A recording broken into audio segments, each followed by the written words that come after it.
17번째 개송이 되겠습니다. 인간 세상의 모든 인연을 끊고 천상의 인연도 초월하고 온갖 인연에 얽매이지 않는 사람, 그를 나는 수행자라 한다. 이 인간과 천상의 인연을 모두 초월한다 하는 것은 이제 우리가 선도에 들어가는 건데, 선업을 닦았을 때 선한 이제 과보가 찾아오게 된다. 그래서 이제 예전에 또 한번 이제 얘기를 드렸었지만 또 칠불통기에 되면은 재앙막작 중성봉행 자정기인데요.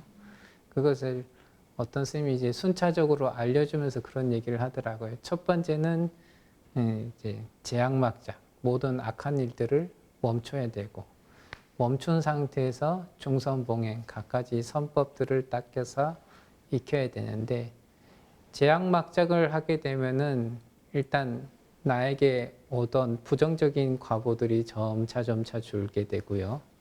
갖가지 선을 닦으면 좋은 과보들이 쭉 찾아오게 되는데, 좋은 과보가 찾아온다는 건 우리가 복이 덩굴째 계속 굴러오는 사람들이죠.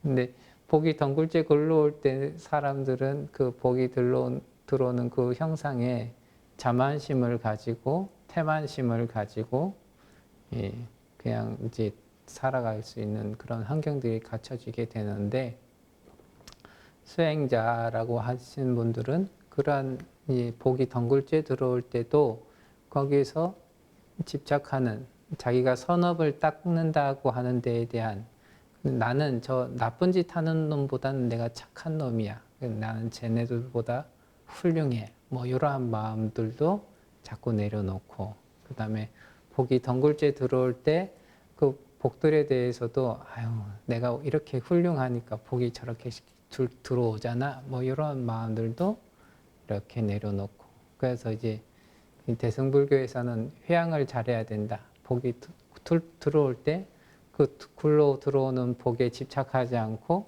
다시 다른 곳으로 잘 이렇게 방향을 틀어주는 것을 우리가 회양한다, 이렇게 얘기를 하죠.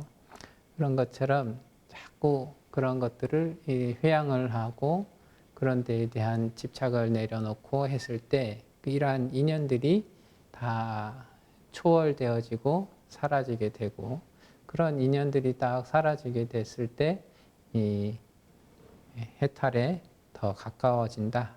그런 분들을 우리는 수행자라고 한다라고 얘기를 하고 있습니다. 그 다음에 418번째 개송입니다.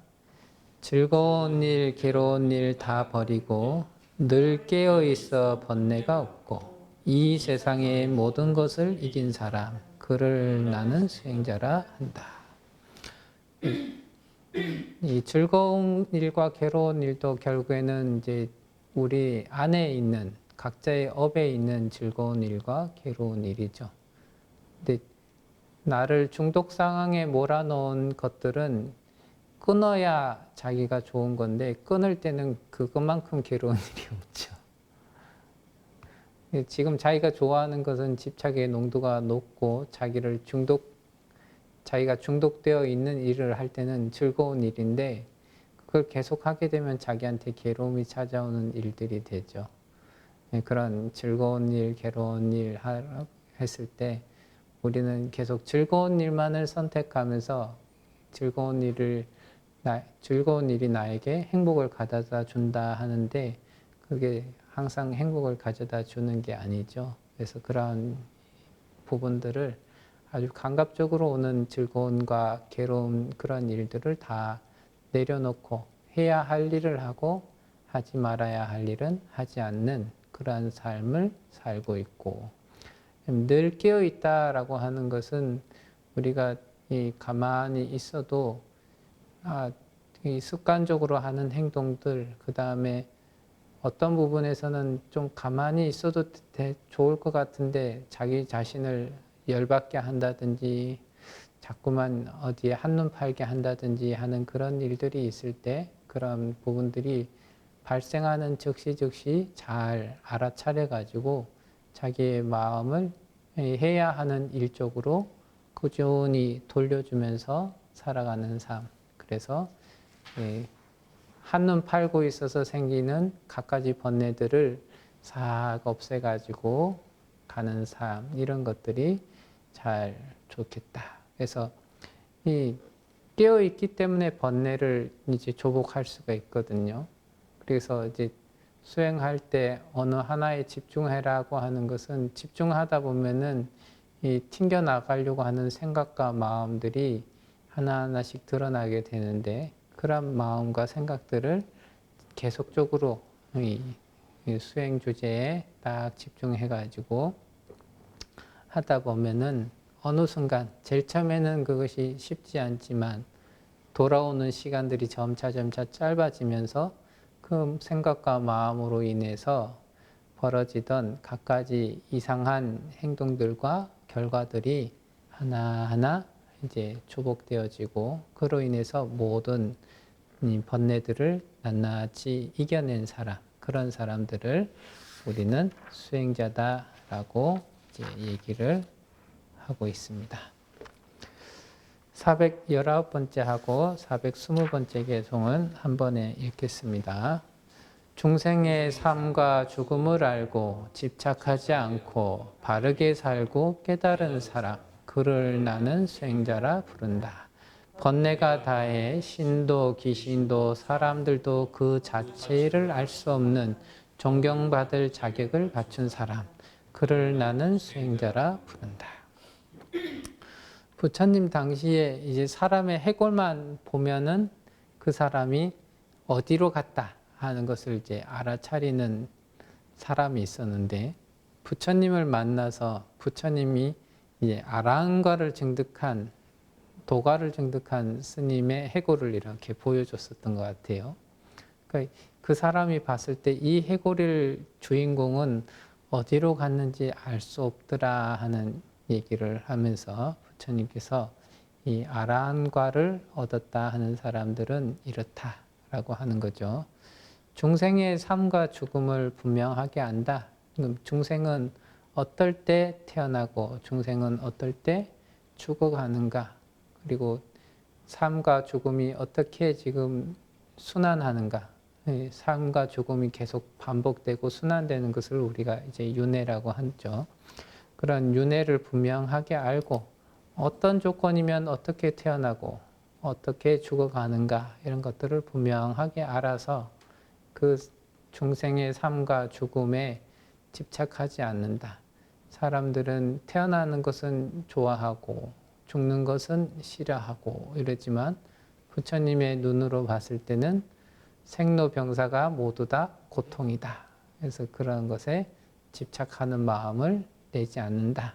그래서 그로 인해서 이런 중생의 삶과 죽음을 완전히 벗어나기 위해서 자기의 행동들을 바르게 수정해 가면서 살아가는 사람들을 수행자라고 하고, 그래서 그러한 수행자가 돼서 번뇌를 완전히 갖춘다면은 그 육도윤회하는 중생들은 그 자취를 누구도 찾을 수 없는 그러한 존재, 그리고 언제나 공양받을 만한 그러한 자격을 갖춘 사람, 존경받을 자격을 갖춘 사람, 그런 사람들을 우리는 수행자라고 한다라고 얘기를 하셨습니다.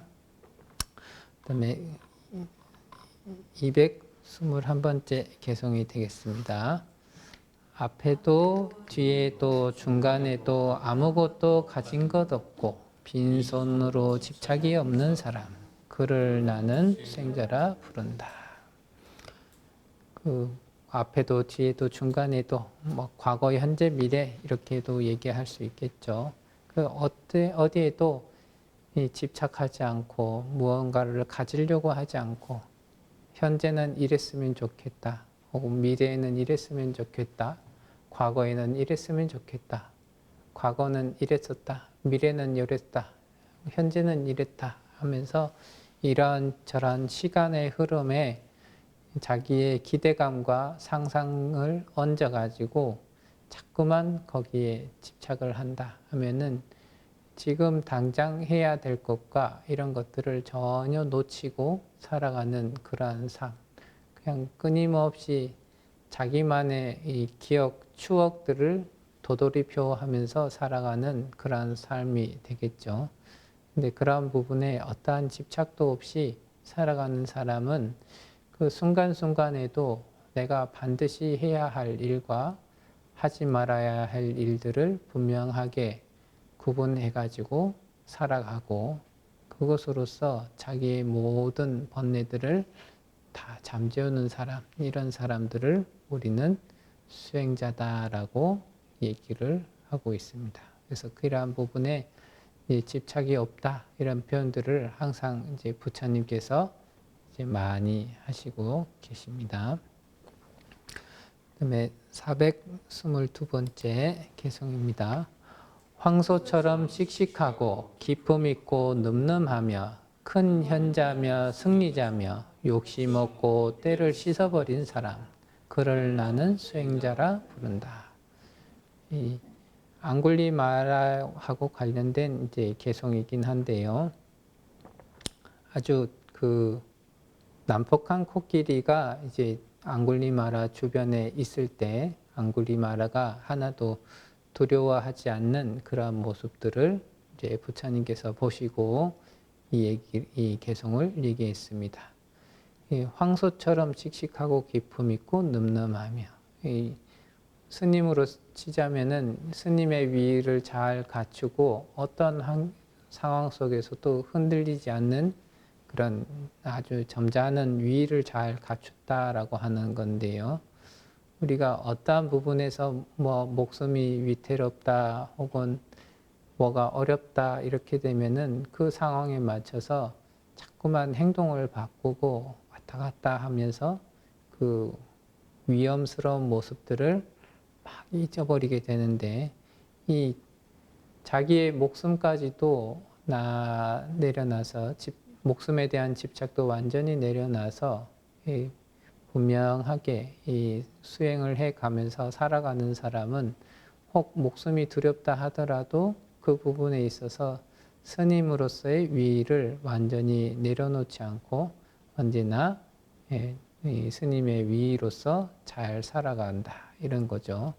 그런 사람, 그렇게 태도가 훌륭한 사람들은 반드시 자기 스스로 큰 승리자고 큰 지혜를 갖추고 있고 어디에도 욕심이 없으면서 이 세상에 어떠한 때에도 물들고 더럽혀지지 않은 사람이다. 그래서 그런 사람들을 부처님께서는 큰 수행자다라고 분명하게 이렇게 얘기를 하셨습니다. 그래서 이런 앙굴리마라 같은 경우가 큰 살인자였지만 아라한가를 증득하고 나서는 항상 이러한 모습들을 취했다. 그것이 이 지혜를 갖추고 모든 이 탐진치를 다 벗어버린 사람이기 때문에 그러한 행동들이 이루어진다. 그런 부분에서 이 부처님부터 해가지고 부처님 당시에 수행을 하면서 아라한가를 증득했다 하는 그런 분들은 이제 경전상에서도 보면 항상 본인 스스로 가사를 수하시면서 단정하게 수하시고, 그다음에 바루를 들고 가서 걸어가시면서도 언제나 단정한 모습들을 잘 갖추시고, 그다음에 사람들을 둘러보거나 뭐 사람들과 대화를 나누거나 할 때도 언제나 이 기품 있고 점잖은 그런 모습들을 잃지 않고 살아가셨다 하는 모습들을 경전 곳곳에서 이제 발견할 수가 있습니다. 그것이 이제 수행하는 사람들이 보고 흉내내고 익혀야 할 사항들이다 하는 얘기들을 하고 있습니다. 그 다음에 마지막 개송입니다. 전생일을 알고 천상과 지옥을 보고 다시 태어날 일이 없는 지혜의 완성자, 모든 것을 깨닫고 성취한 사람, 그를 나는 수행자라 부른다. 부처님께서는 전생일을 먼저 알았다. 그래서 성도하실 때 숙명통을 먼저 아시죠?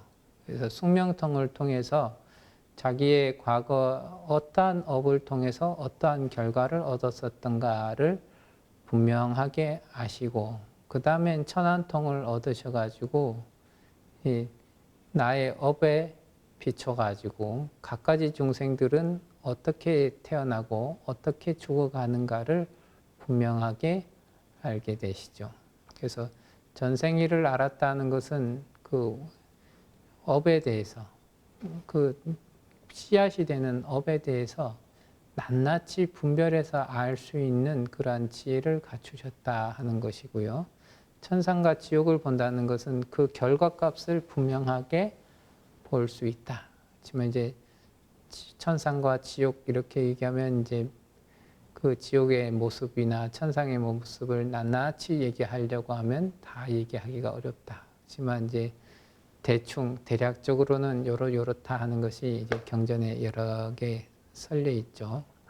이제 그 사천왕천만 하더라도 노는 데가 전부 다 금으로 되어 있다. 어제 화엄살림 법문에서 들었습니다. 사천왕천만 올라가도 금싸라기로 된 땅을 항상 밟으면서 이제 살아가게 된다. 한 단계만 인간에서 한 단계만 올라가도 그러한 과보들을 받을 수 있다. 그거는 이제 어떠한 업을 쌓았을 때 그런 것들이 가능하다. 이런 얘기들을 이제 들었었는데요. 그런 것들을 보고 대신 천상과 지옥이라고 하는 것은 중생들이 윤회하는 경계이기 때문에 그 좋은 것도 있고 나쁜 것도 있는데 왜 이것을 계속 뺑뺑이를 돌고 있는가? 그것을 분명하게 또 보시고 그 뺑뺑이를 돌지 않을 수 있는 그러한 일들을 분명하게 알고 그러한 다시 태어나지 않을 해탈의 지혜를 완전히 완성하신 분, 그리고 모든 것을 반드시 확실하게 깨달아서 이것을 자기의 삶 속에 완전히 녹여들어서 그것을 꾸준히 실천해 가면서 사시는 분, 이런 분들을 부처님께서는 아라한이다, 그 다음에 수행자다라고 이렇게 얘기를 하십니다. 그래서 많은 부처님의 가르침이 있지만 그 하나의 계속 짧은 말이라 하더라도 꾸준히 자기의 삶 속에 녹여내서 그것을 꾸준히 실천해 가고 그리고 그러한 사람들을 좋아하고 남에게 또한 그런 사람들을 추천하고 또한 그 같이 그러한 삶들을 살아가게끔 하는 그러한 이들이 모두 수행자라고 다시 이제 조금 더 확대하자면은 그렇게 얘기를 드릴 수가 있겠습니다.